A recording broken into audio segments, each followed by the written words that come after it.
I'm just so glad to be here. This conference has been absolutely amazing. It's borderline stunning. Tom, you've done great work. Everyone here at VCU. I'm just, again, honored just to be in front of you and just to be able to present my topic, which is something that's passionate to me. It's two things. It's one, collegiate recovery and social justice. And I merged the two in this presentation. Who am I and why am I here? First, let me start off with acknowledging one, I'm not the expert up here, right? I'm talking about racism here in America. I'm not here to lecture. I'm not here to put anybody down. What I'm here to do ultimately is to begin a dialogue and have an open and real conversation about what it means to have white supremacy in the context of collegiate recovery.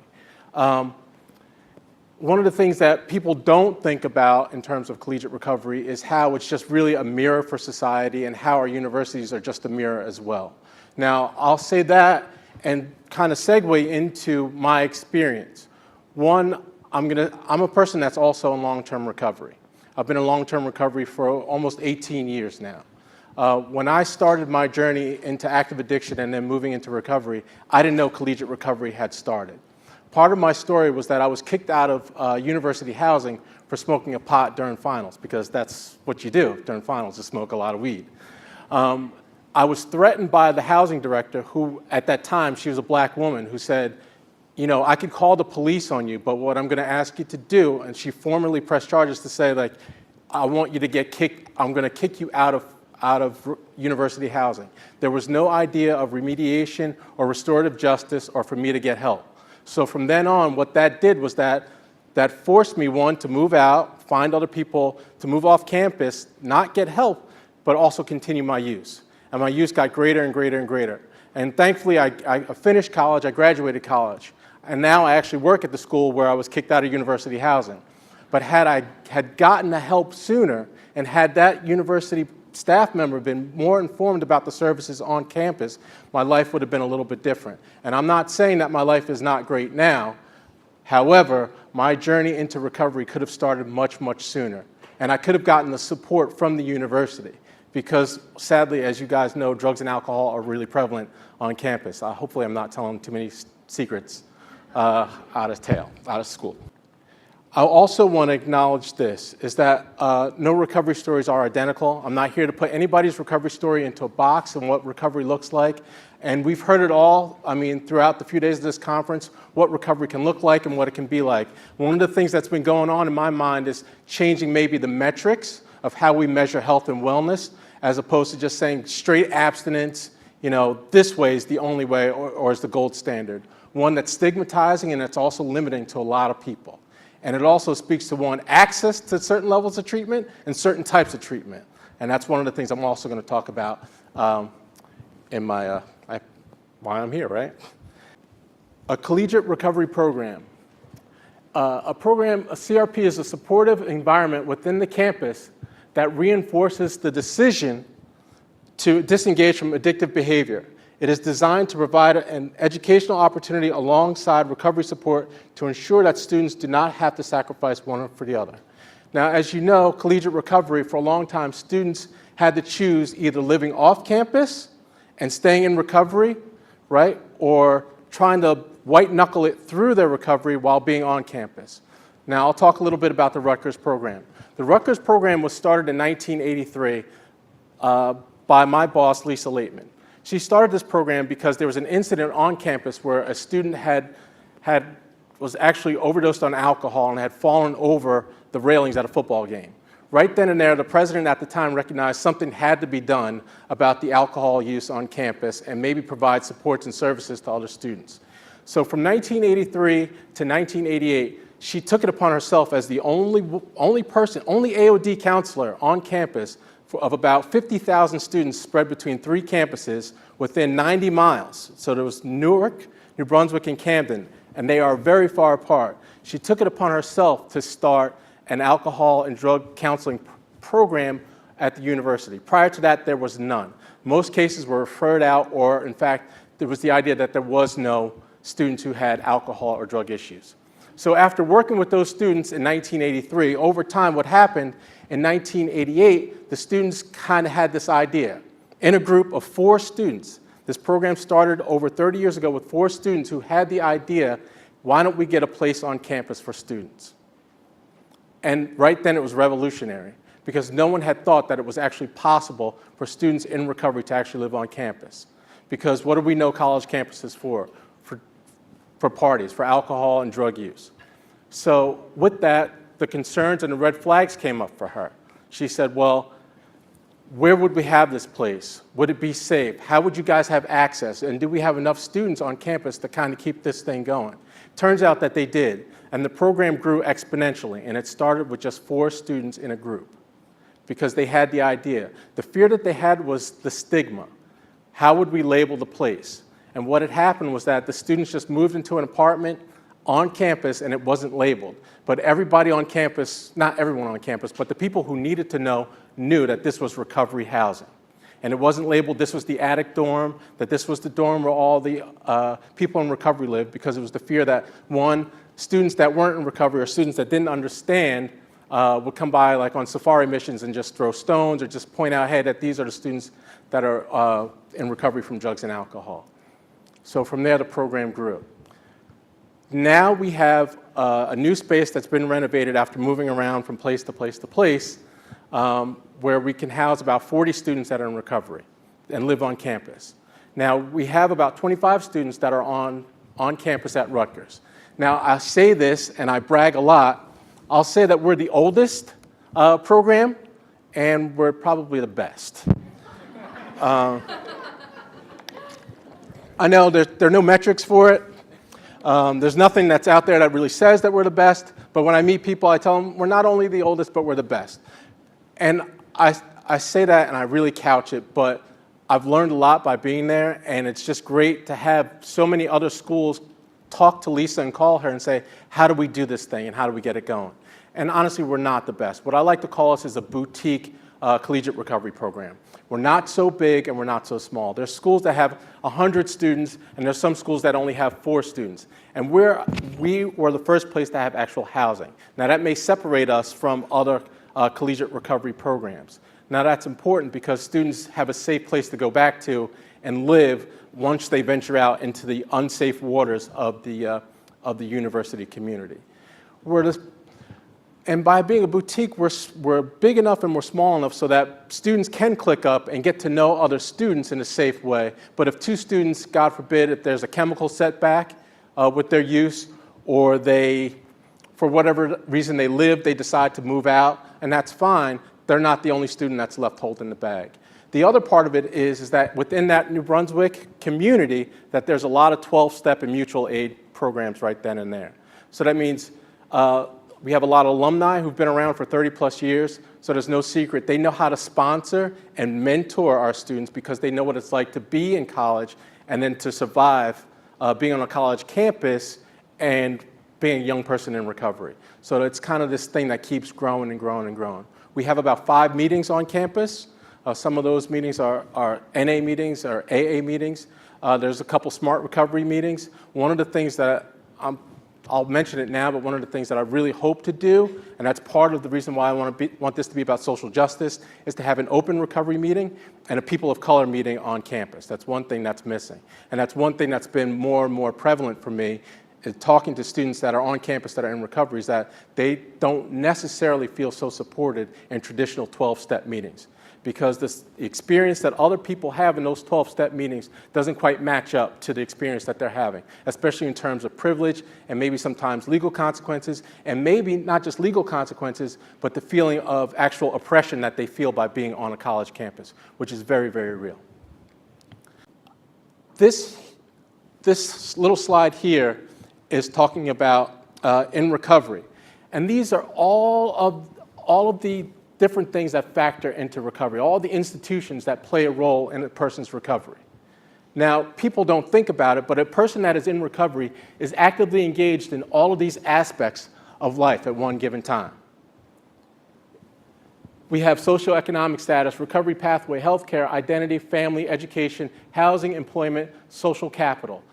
These are all things that help propel that person or keep that person from actively engaging in their recovery at any given time. So for a person to actually say that they're a person in long-term recovery, understand that their foot has touched all of these different areas. And actually, for a person to say that they're in long-term recovery, now you ready for this, is a political statement. And why is it a political statement? Because saying I'm in long-term recovery also brings on stigma, because that brings on your questions about me, about who I am, and where I've been. That also may invite questions about my legal status, what's going on with me. The other part of it is another political statement I'm going to make, is that I'm a black man in recovery. Now, unlike many other people who have certain types of privileges, I have to validate my reasons for being here. And I'll bring up the case of what happened in Starbucks. And that's a very real situation. Whereas a lot of people don't even question that they can sit down in a Starbucks and wait for somebody for a couple hours and not be molested, right? Not have the police called on them. That's absolutely insane. So understand how privilege works and operates for some people. And those unspoken rules and those unspoken spaces, like what are the racial codes that are going on here at this institution? Because if they're happening in Starbucks, guess where else they're happening? They're happening right here. They're happening right when you walk down the street. And they're also happening in our CRCs and our CRPs.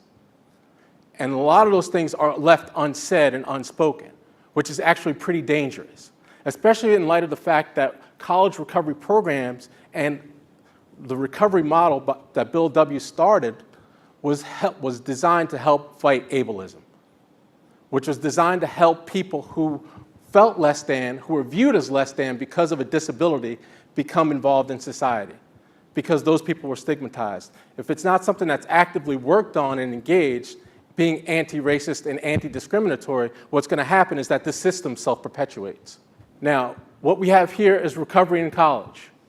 Now, understand there are two things that are going on in recovery in college. The first part of it is that I'll engage in the college piece. If you are in college right now or have been in college, you have been able to navigate many, many different systems in your life.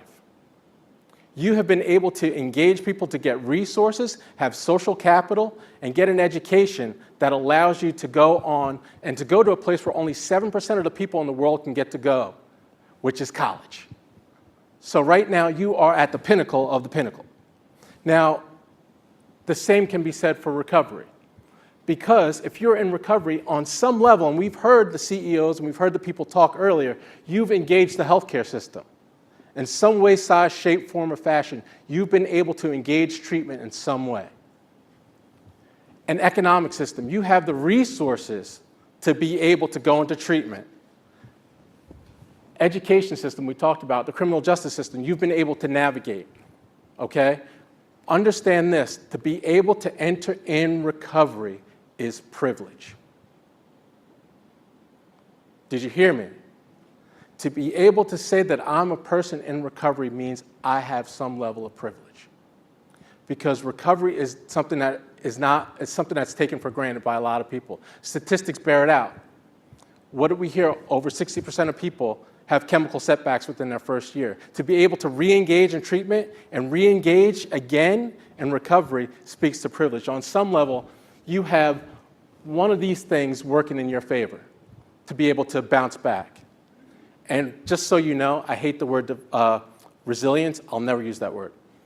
Because resilience implies that, one, if I go to a place and I bounce back, I have a place, I came from a good place to start. The word I like to use is grit. People that are in recovery have grit. They can deal with things over time. Because recovery doesn't often mean recovery. It actually may mean my first time in getting my life together, as we've heard with all the adverse childhood situations from people. But to be in college and recovery means, one, I've worked these things out. And I've had a lot of help to work those out. Now, understand racism and systems of power. The first part of it here is this. A working definition of racism, at least that I'm going to use, is the way that we're thinking about racism, less emphasis on the individual aspects of racism, and look at the interpersonal discrimination. Race is a social construct. Earlier, Dr. Taupin talked about the war on drugs. One of the things that I talked to him about afterwards is understand that the war on drugs is a tactic. It is a strategy to maintain cultural and social hegemony. Do you understand what I mean when I say that? It is not the be-all and end-all. understand that the war on drugs is a systematic way of America maintaining its oppression over people of color. The reason why the war on drugs was able to flourish the way it was initially because of one, slavery, Jim Crow, and housing discrimination that was carried on not only by local governments, but by the federal government based on FHA loans. A good book to read is by, I'll get it to you at the end, but it's called The Color of Law, and I think it's Richard Rothstein. And it talks about one redlining and how that kept people of color out of white neighborhoods. And I'll go into what that means and the implications, but understand that the war on drugs and why certain neighborhoods are over-policed and why the town of Richmond looks darker on certain parts of town than it does on other parts of town, and why the darker parts of town may be near industrialized areas, whereas other parts of town are not so, is based on one, active discrimination and housing policies that were set up. And we're dealing with the residual effects of that. And then policing on top of it to keep those people out of the quote-unquote good areas. So again, that stuff takes place right here in this environment and also in our institutions and in our CRPs. Okay, this is really important. The first slide is household median wealth. And why would I talk about this in a CRP or a college recovery discussion about social justice? One, if I'm a person that's been in treatment or failed out of many schools, one, that cost me a lot of money and a lot of time. The thing that makes this really striking is that if you look at the wealth disparities between white, non-Hispanic, and black people or other people of color, the reason that I bring this up is because of transferable wealth, right, and the ability to pay for treatment. If I don't have the ability to pay for treatment, guess what kind of treatment I'm going to get? I'm going to get whatever treatment that you guys that society will offer. And that treatment will usually be substandard, and I will say this will probably be 12-step based, not evidence-based or best practices. It'll be whatever the penal justice or the criminal justice system wants to throw at me. So therefore, my access to the best resources and a college education will be beyond me because I can't afford to pay for multiple schools and multiple chemical setbacks. But if my family has wealth, they'll have more opportunities, right, for me to go to school. So what happens in our CRPs is because of this. Now, this was done in 2015, a nationwide CRP participation survey. 90% plus participants in college recovery programs were mostly white. They weren't actively pursuing white people in their college recovery programs, right? But those were the people who had access to resources to be a part of collegiate recovery and to be supported in collegiate recovery. So in 30 years, one of the things that had never been talked about at Rutgers was actively engaging people in marginalized populations. It wasn't until about 3 or 4 years ago that my boss actually said to me and other people, why don't we have a conversation about what we can do to bring on marginalized populations? Because part of the issue was that we had taken the cultural competency stuff and done all of that stuff, but we had understood that culture as static, not dynamic, and we didn't engage people, one, in their social identities. And one of the reasons I suspect people in drug court may use the social media piece, because I worked with guys on campus who come back from prison, who decide to go back to college, who have addiction issues, but they don't want to identify as people as being in recovery, is because the other marginalized identity of being a person in recovery or an addict, right, is so low on the totem pole, it's better to identify as a person coming out of prison who's formerly incarcerated than it is to be a person that's an addict on campus. You take drugs and you are known as an active drug user, you are seen as taking dog food. So the stigma for people that are in recovery is great. So that's why I suspect the engagement's better, because I can remain more anonymous as somebody that's in drug court. But look at this. This is a fact. So part of it is implicit bias. We haven't done the work in CRPs to engage marginalized people. So that means we're not operating in best practices. That means we haven't done enough to provide a supportive environment. That means we're missing a whole segment of our university population. That means there's a whole bunch of people in community colleges that don't feel safe enough or good enough to be a part of, one, of getting the support here on college campuses, right? And then also being a part of what's happening here as a bigger whole. And then also the university is not getting enough credit for doing enough work to reach out.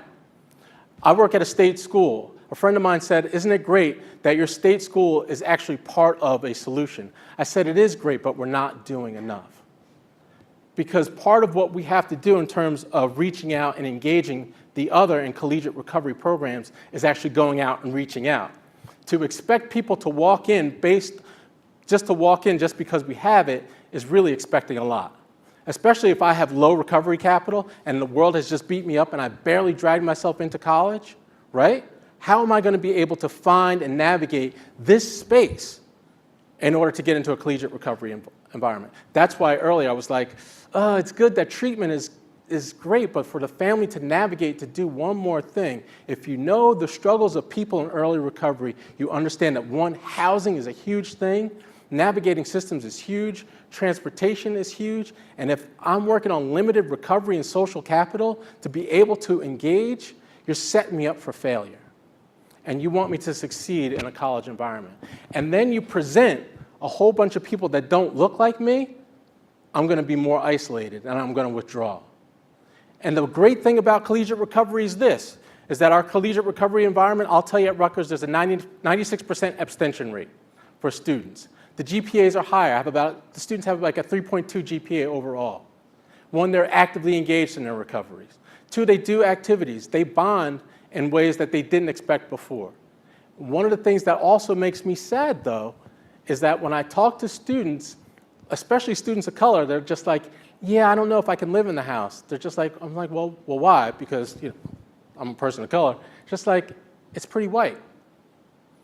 And the sad thing is what happens in treatment filters over into the collegiate recovery environment. What happens out in the recovery world comes over. So bro culture is perpetuated. And one of the things that I want to do, and I want to work with you guys with, is to make sure that that stops. Because it needs to be all-inclusive. And I think that's one of the things that's really been missing in our society as a whole, is just being able to talk to people about their recovery and about the world and having a dialogue. And understand that, hey, everybody should get a shot at recovery, especially if they're at a major institution. What a feather in your cap to have ramps in recovery here, Tom. It's amazing. And to be as progressive as it is a big deal. I actually met with a student. She's looking to come in. She's of Chinese descent, and she was adopted. She goes, it wasn't until, and she's like 20 now, it wasn't until like maybe a year or two ago where she decided to really understand what it meant to be Chinese. And talking to her, she broke down and cried. She goes, for so long, I tried so hard just to be white. And this girl, Chinese American, adopted by a white parent, it was killing her on the inside to not be able to embrace and identify who that was. What was really great for me was that, one, I could introduce her to another student of color, right? And for her to be able to talk about her experience openly and to share in that, so that she didn't have to feel like I'm not a part of. Some of the stuff that I have to deal with in terms of students and with staff and other people, because Rutgers, though progressive, we have just decided to really take on the idea of one, and I hate the word diversity, but the idea of equity. It's equal sharing, equal access to power and justice is one, tokenism, so that that student doesn't feel like the only student. How do I connect them with other students of color that are in recovery, or other people that are allies that are people in recovery, or allies in recovery? Microaggressions, because not every student is where I want them to be. I've had students drop F-bombs, not F-bombs, but call people a gay slur and think it was okay. And it blew my mind. I'm like, how do you think that's okay? Because I'm with my friends and they understand that when I use that word, I'm not using it in a really bad way. I'm like, no. First of all, thank you for sharing. Second of all, it's not okay. Because you don't know where anybody's at any particular time, and it's just wrong. And one of the failings that I had, and again, sometimes I get tired of being the one to have these presentations. It's nice that a white doctor was talking about oppression, right? That was spot on for me. But one of my failings is that there was a student that I had who I really let her down. She's a student of color. Other students were listening to to Kanye West for whatever reason, and these students were white. And they felt okay dropping the N-bomb. And I wanted her experience to be my experience, so the transference was kind of crazy. Didn't quite work. I'm like, look, you need to confront them, you need to deal with this. But I put that on her, as opposed to me being the one to confront those students. Because what that brought up in me was my own fear and my own sense of institutional oppression. Because if I confront this, because truth be told, this is dollars. This is the bulk of my students. That's the reality. If I work on changing that, that may mean money will stop coming in as a part of my institution. And that's something that I have to deal with. And it falls on me, the black man. What did you say to these white people to scare them away? You laugh, but that's real. That's the world in which I live. That's the stuff that I think about. But I let her down, and I had to make a really big amends. And today we talk, we're good, we're good, we're good. But it took a lot of work for us to really get through that and understand, and for me to understand where I was at in terms of my own process. So that's why I say I'm not the expert. I'm in this learning with my students as they go. And she's a brave girl. I mean brave. Because she will speak her mind and she'll let people know. But in that moment, she needed me to step in for her. And based on my old, because it's a generational thing too, my old ideas, right? I'm like, sister girl, you need to, But she's like, I'm not in that place. Because she got tired too. She got tired of being the one who kept hearing the N-word drop time and time again. And that wasn't fair to her. Okay, things to get through all those barriers. Lack of cultural humility among staff and students. Language barriers. That's a big thing. What are we saying? Or what are we not saying in that space? What are we using to invite other people? What's okay and what's not okay? We've worked actively to say, well, what are we going to do on our website and change it to make sure that people understand that we are for them? And it's not just about hanging up a rainbow flag and just saying, hey, we're kind of here for you, but what language are we actively using to make sure that people feel comfortable? And not just comfortable, but invited into that space. And that's one of the things that I'm super, super passionate about. And I love it. I love it, love it. Love it when students that don't look like that other big bar come in. And I'm not faulting those other students for having resources and access to treatment. I'm not knocking them. But what I want is for everybody to have what they have. And to me, that seems only right.